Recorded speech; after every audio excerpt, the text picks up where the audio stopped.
I tightened my hold on my tablet as Devin leaned forward, cutting me off mid-sentence for the 17th time that afternoon. What Autumn means to say, he inserted with that well-practiced confidence, is that our user acquisition costs need adjusting. But let's set the details aside for now. The room filled with quiet murmurs of agreement. Not a single person acknowledged what had just happened. Again. I had spent 3 weeks refining these projections, 3 weeks of late nights, skipped meals, and deep database dives to outline the precise financial strategy that could save this sinking company. Yet my findings went unheard. Beneath my presentation notes, I marked another tally line. 17 interruptions in 90 minutes. My male colleagues, 0. When our CEO announced that our $80 million investor would join next week's call, I made a decision. I reviewed state laws that night. Single-party consent, legal to record. The next morning, I arrived early, placed my phone on the table, opened the recording app, and waited. What unfolded in that meeting changed everything. Not just for me, but for every woman who'd ever been talked over in a boardroom. Before I share the full story, know this: what you're about to hear isn't just about revenge. It's about justice in a system built to silence voices like mine. If you've ever been interrupted, overlooked, or had your ideas handed to someone else, you'll understand why this matters. Stay until the end, because the way this played out shocked everyone involved, including me. My name is Autumn Kelly. I'm a financial strategist with a master's in economics and 10 years of experience turning struggling companies into profitable machines. My last venture earned investors triple their initial stake through my revenue diversification model. I don't just analyze numbers, I see patterns others miss. 6 months before that pivotal recorded meeting, I was recruited by a promising tech startup called DataStream.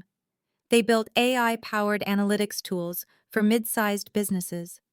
And while their product was impressive, their financial strategy was a mess, burning through seed money, missing revenue targets, and repeatedly delaying their Series B round. Their CEO, Ellis Grant, convinced me to join with promises of autonomy and impact. "Your expertise is exactly what we need," he told me. "We want you to overhaul our monetization strategy." I believed him. I left a secure job to take the risk because I saw DataStream's potential. The first few weeks seemed hopeful. People listened during onboarding, took notes when I addressed inefficiencies, nodded along to my early insights. That changed the moment I shifted from theory to implementation. During my first full strategy presentation in the leadership meeting, I began noticing something odd. Every time I reached a critical point, someone interrupted. Let's circle back to that. We need to focus on immediate concerns. Interesting, but maybe too ambitious for our current stage. At first, I questioned myself. Was I unclear? Not assertive enough? Giving too much information? I refined my slides, practiced my delivery, simplified everything. Nothing changed. 3 months in, I started documenting every interruption. The pattern became disturbingly clear. While my male colleagues averaged 0 to 2 interruptions, mine hit double digits, every time. The biggest offenders, Devin Marsh, marketing director, Wyatt Jennings, CTO, and sometimes Ellis himself. What made it worse was watching them implement bits of my strategies piecemeal, often after one of them repackaged my idea weeks later. The company kept struggling because they were only using fragments of the full approach I designed. I finally addressed it directly. After one especially frustrating meeting, I approached Devin. "I noticed you interrupted my presentation several times today," I said, keeping my tone controlled. "I'd appreciate the opportunity to finish my points before we open things for discussion." Devin's expression shifted from confusion to dismissive amusement. "Did I? I don't think so. I was just trying to keep us on schedule. These meetings tend to drag." Yet, only 30 minutes earlier, he'd spoken for 15 uninterrupted minutes about marketing concepts barely connected to our quarterly goals. I tried different methods, speaking louder, sending materials in advance, asking Ellis for designated presentation time. Nothing worked. In fact, the interruptions only escalated. The breaking point hit during my quarterly forecast presentation. After 17 interruptions, not a single person in that room had heard my full analysis. The projections I'd spent 3 weeks perfecting were waved off without real consideration. We were just 3 weeks away from our final pitch to secure $80 million in funding, money the company desperately needed, and leadership was brushing aside critical financial insights. That night, I couldn't sleep. DataStream had potential, but without a solid financial strategy, it would collapse within months. This wasn't only about my frustration anymore. It was about the company's survival and the livelihoods of our 67 employees. I reviewed recording laws again, confirming single-party consent was legal. I had no intention of releasing anything publicly. I just needed proof, something concrete, to show Ellis or the board when I finally confronted the issue. The next morning, our conference room buzzed with anxiety. The $80 million investment would either save us or, if lost, effectively end the company. Ellis kept adjusting his tie as others rehearsed talking points. When our investor, Preston Hall, appeared on the video call, introductions began. Preston was known for his bluntness and low tolerance for inefficiency. His venture firm had backed some of the most successful tech companies of the past decade. At 62, he had silver hair and sharp gray eyes that seemed to evaluate everything instantly. "Let's begin," he said after brief pleasantries. "I've reviewed your previous materials, but I want to hear where things stand today." Ellis delivered his usual overview, followed by Wyatt's development update. Both spoke without a single interruption. Then Ellis introduced me.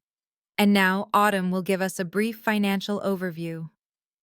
I opened my presentation, fully aware the recording app was running on my phone. "Thank you. I've prepared an analysis of our current financial position and projections based on the strategy I've been developing." I got through 3 slides when Devin leaned forward. "Sorry to jump in, but your projection seems a bit optimistic considering last quarter's performance. We should probably emphasize more conservative estimates." I nodded and continued. 2 minutes later, Wyatt interrupted. "I think we need to address infrastructure costs before revenue streams. Those numbers won't align otherwise." Again, I acknowledged him and tried to move on.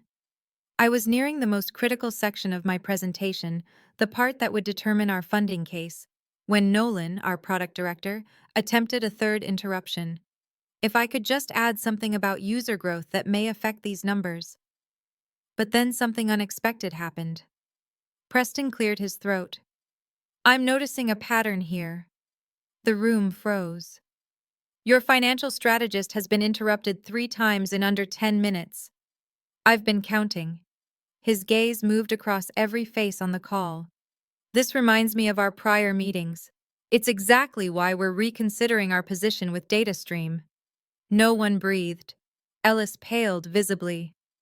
"When organizations silence their most valuable voices, they overlook critical insights," Preston continued.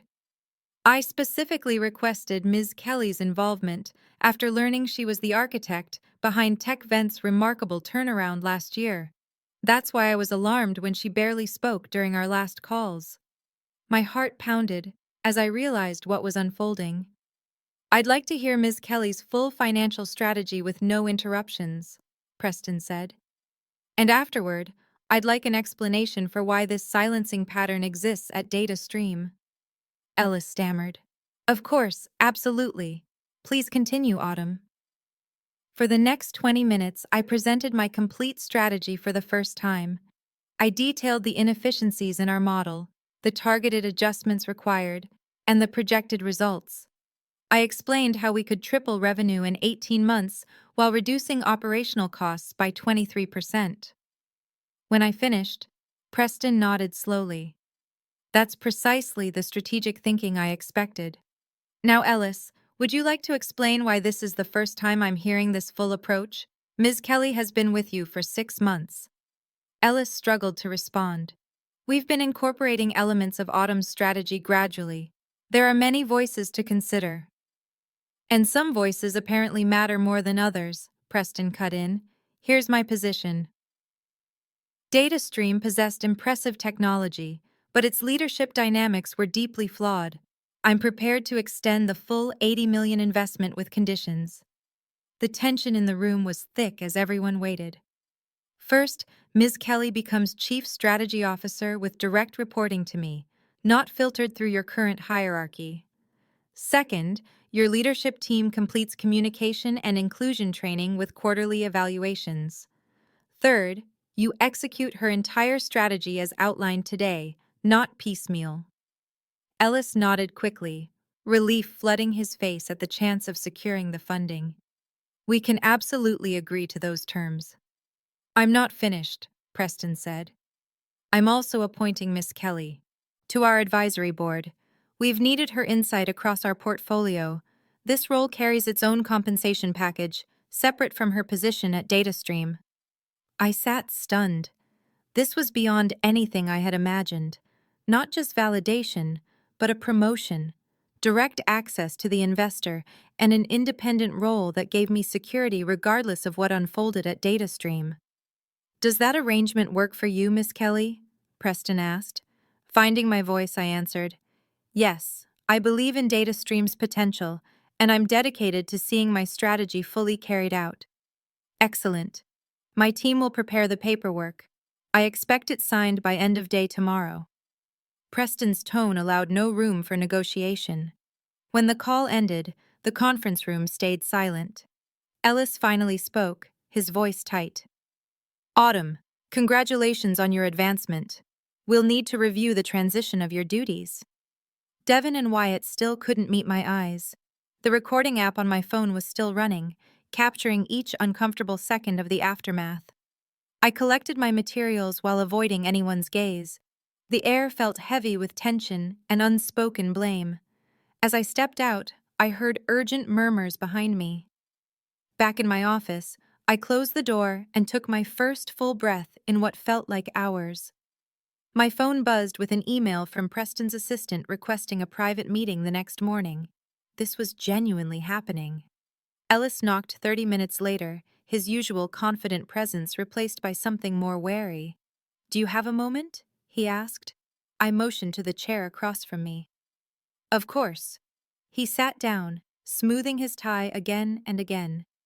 I want to apologize for any miscommunications that may have happened during your time here. We value your contributions immensely.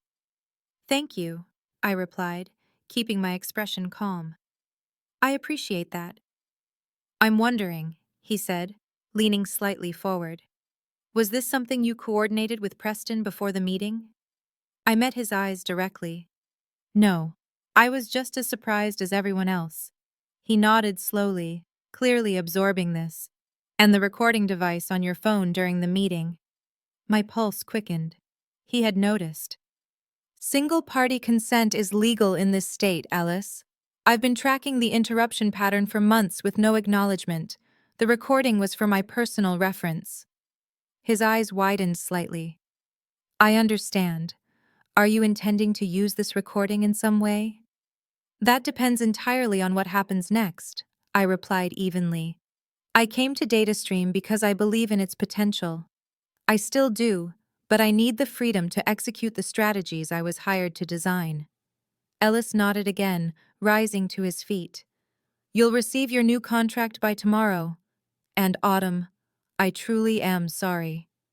After he stepped out, I stayed in silence, absorbing everything that had just unfolded. This wasn't how I envisioned my career path. I'd never wanted authority through ultimatums or outside intervention. I simply wanted to be heard. My phone buzzed again. A text from Phoebe, my closest friend outside work. How did the big meeting go? I typed back. You won't believe it. Wine tonight. I need to decompress. At my apartment later, I walked Phoebe through everything as we shared a bottle of Cabernet. I didn't expect any of this, I concluded. I just wanted proof of what was happening. Phoebe, a litigation attorney who'd fought her own workplace battles, shook her head. You didn't create this situation, Autumn. They did. Preston just recognized what was happening and valued your work enough to step in. But now I have to return and lead people who resent me.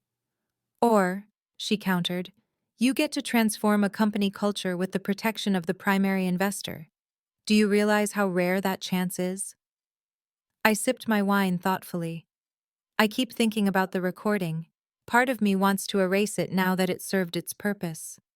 Another part says, keep it as insurance. Keep it, Phoebe insisted without hesitation. Not as a weapon, but as protection. You're about to enforce major changes that will disrupt long-standing power structures. Some people won't accept that quietly. The next morning, I met with Preston via video call. In daylight, removed from the tension of the previous meeting, I could better see his sharp intelligence. Miss Kelly, may I call you Autumn? He began. Of course. I want to be candid about yesterday. He continued. Your interruptions weren't the only factor in us reconsidering our investment. I waited, intrigued. For 3 months, we've been evaluating DataStream's leadership environment.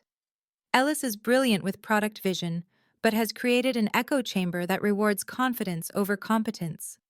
When we heard they'd hired you, the strategist behind TechVent's remarkable turnaround, we were encouraged. But in later meetings, we noticed you were routinely sidelined. You were testing them, I realized out loud. Preston nodded. We needed to see whether they'd actually leverage your expertise. They failed that test again and again. Yesterday's meeting simply verified what we already suspected. Why not just pull your investment? Because DataStream's technology is extraordinary, and now it has you. He leaned in slightly. I don't make decisions based on social justice, Autumn. I make them based on ROI. Companies that silence their strongest thinkers make poor financial choices. It's that straightforward. By the end of the day, I had signed both agreements. CSO at DataStream, with a considerable raise and equity package, plus a seat on Preston's advisory board at triple my former consulting rate. The following Monday, Ellis held an all-hands meeting to share the investment news and my promotion. The announcement was framed solely as positive organizational progress. No mention of the conditions that prompted it. Some employees looked genuinely happy. Others, especially Devin and Wyatt, wore stiff, restrained smiles. After the announcement, I detailed the strategic adjustments we would be rolling out immediately. These changes may feel significant, but they're essential for our growth and long-term stability, I stated. I'll be meeting with each department to go over how these shifts impact your specific functions. The true work began that afternoon. I started with marketing, Devin's domain. I stepped into the conference room to find him already seated with his team, his face carefully neutral. Thank you for making time for this, I began, distributing packets. I want to discuss how the updated strategy affects marketing priorities and budget distribution. Devin cleared his throat. Before we begin, I think it's important to acknowledge that some of these changes may disrupt campaigns we've already invested in. You're absolutely right, I replied. That's why we're having this discussion. I need to understand what's underway before finalizing departmental targets. For the next hour, I listened more than I spoke, taking notes on current projects, team concerns, and potential points of resistance. When Devin tried to dismiss certain changes as unrealistic or overly aggressive, I asked precise questions that required detailed answers rather than vague statements. Can you explain which specific metrics make you think this target is unachievable? Or what additional resources would make this timeline feasible? By the end of the meeting, Devin's team was engaged and offering constructive suggestions.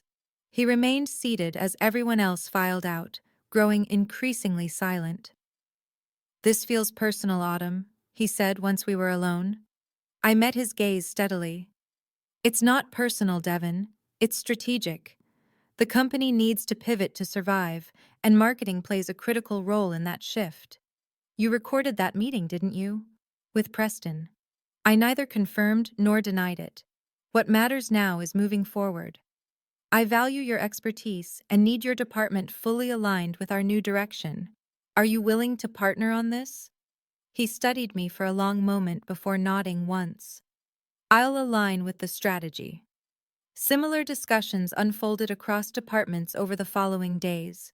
Some embraced the changes eagerly, others accepted them reluctantly.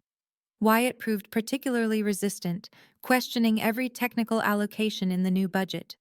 During our third heated debate about development resources, he finally erupted. This is ridiculous. You're dismantling systems that took years to build because you got lucky with one investor who happens to like you. The room went silent as his words lingered. Is that what you think happened, Wyatt? That I got lucky? I asked quietly. You know what I mean, he said, refusing to back down. Preston took a shine to you, and suddenly you're dictating everything. I opened my laptop and pulled up a spreadsheet. Let me show you something. I turned the screen toward him. These are the development costs for the past 18 months, mapped against customer acquisition and retention. We're spending 43% more than industry standards to maintain features that fewer than 7% of our users regularly access. I clicked to the next tab. Here's the impact of redirecting those resources toward the features our highest value customers actually use daily. Projected revenue increase of 28% within 6 months with reduced development overhead. Wyatt stared at the numbers, his objections faltering. This isn't about Preston favoring me, I continued. It's about implementing data-driven decisions that were ignored for months. You're a brilliant technical mind, Wyatt. I need that brilliance focused on the right priorities. Resistance didn't vanish overnight, but it gradually evolved into grudging respect as my strategy began delivering results. By the end of the first quarter, under the new approach, customer retention had improved by 16%, acquisition costs had dropped by 22%, and our runway had extended significantly. Ellis, to his credit, became an unexpected ally. During our weekly check-ins, he actively sought my input and publicly supported my decisions. After one particularly successful product launch, he stopped by my office. I was wrong about you, he said simply. Or rather, I was right initially when I recruited you, then wrong when I failed to listen. Thank you for acknowledging that, I replied. The board is impressed with our progress. They've mentioned expanding your role further. He hesitated. I wanted you to hear it from me first. 6 months after that recorded meeting, DataStream had been transformed. We weren't just surviving, we were thriving. The company culture had shifted too. Meeting protocols now included designated presentation time, free from interruptions, and the leadership team had grown to include more diverse voices. Devin eventually became a strong partner in executing our marketing strategy, though our relationship remained strictly professional. Wyatt took longer to adapt, but ultimately flourished when given clear technical direction aligned with business goals. As for me, my dual roles as CSO and advisory board member opened doors I hadn't anticipated. Other companies in Preston's portfolio sought my consultation. Industry publications requested interviews about our turnaround strategy, and I was invited to speak at conferences on financial leadership. The recording that had started everything remained securely stored, unused. Its existence had served its purpose without ever being played. True vindication came during our annual investor meeting exactly 1 year after that pivotal call. I presented our results to a room of stakeholders, including Preston and several potential investors. Under Autumn's strategic direction, Ellis explained, DataStream has increased revenue by 67% year over year, while decreasing operational costs by 31%. Our customer base has grown by 43%, with improved retention metrics across all segments. Preston nodded approvingly as I walked through the details. When I finished, he addressed the room. When we invested in DataStream, we were investing in potential. Today, we're seeing that potential realized through clear strategic vision and disciplined execution. He turned to me. Ms. Kelly has demonstrated what happens when companies amplify their best voices rather than silencing them. After the meeting, Preston pulled me aside. I've been observing your work across our portfolio companies. The advisory role has been valuable, but I think we can do more. What did you have in mind? I asked. We're launching a new fund focused on undervalued companies with strong technical foundations but flawed strategic execution. Exactly the profile you excel with. I'd like you to consider joining as a managing partner. The offer was unexpected and life-changing. A partnership in a venture capital fund with significant carry percentage and decision-making authority, which would mean leaving DataStream. I said I needed time to process. Yes, though we'd want you to transition gradually and perhaps maintain an advisory role. Ellis has grown considerably as a leader under your influence. I reflected on the past year, from being repeatedly silenced to being offered a position where companies would actively seek my voice, from counting interruptions to shaping investment strategies across multiple organizations. I told Preston I'd like to think about it. Of course, take the time you need. That evening, I sat in my apartment reviewing the offer details. My phone buzzed with a text from Phoebe. Heard through the grapevine, your meeting went well today. Celebration dinner? Over dinner, I explained Preston's offer. So you'd be his equal in this new fund? She asked. A junior partner initially, but yes, with a clear path to equal standing based on performance metrics. Phoebe raised her glass.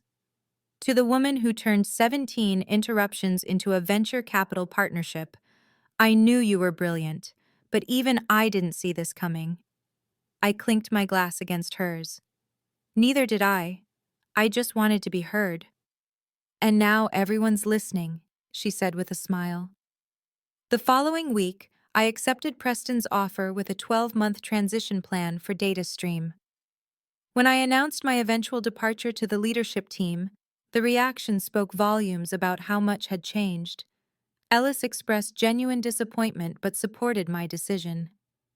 Devon acknowledged how much he had learned under my strategy, and even Wyatt offered congratulations, noting that the technical infrastructure changes had positioned the company for long-term success. In my final week at DataStream, before transitioning to my advisory role, Ellis organized a company celebration for our successful year. During his speech, he said something that resonated deeply. Sometimes the most valuable thing we can do as leaders is recognize when we need to listen instead of speak. Autumn taught us that lesson, and DataStream is stronger for it. Later that evening, as the celebration wound down, I found myself alone in the conference room where that fateful recorded meeting had taken place. I retrieved my phone and located the audio file that had never been played. My finger hovered over the delete button. After a moment's reflection, I pressed delete and confirmed. The evidence was no longer necessary. The results spoke for themselves. Stepping into my new role at the venture fund, I carried with me the most valuable lesson from my DataStream experience. True power isn't about silencing others or speaking the loudest. It's about creating environments where every valuable voice can be heard.